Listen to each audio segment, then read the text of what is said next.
Hello guys, welcome to my mini vlog. So maganda yung araw dito sa China ngayon. So may kwento pala ako sa inyo guys. Ito palang may mga bundok-bundok na maliliit. Diyan sa harapan ng tinitirhan namin is cemetery po pala yan dito sa probinsya ng aking husband. As in, libingan ng mga patay na tao. As in, tao talaga siya. So ayun, napansin ko kasi akala ko noong una is mga ano lang yan, mga damo-damo na tinambak.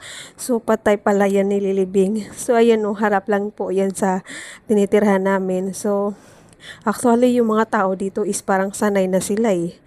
So ako, na bago pa lang dito, is parang natatakot lalo na paghapon na. Tapos hindi talaga ako sumisilip pag madilim na. Hindi ako sumisilip dito sa may labas kasi baka may makita ako. So ayun, meron din ditong sa harapan, merong windmill. Actually malayo yan siya.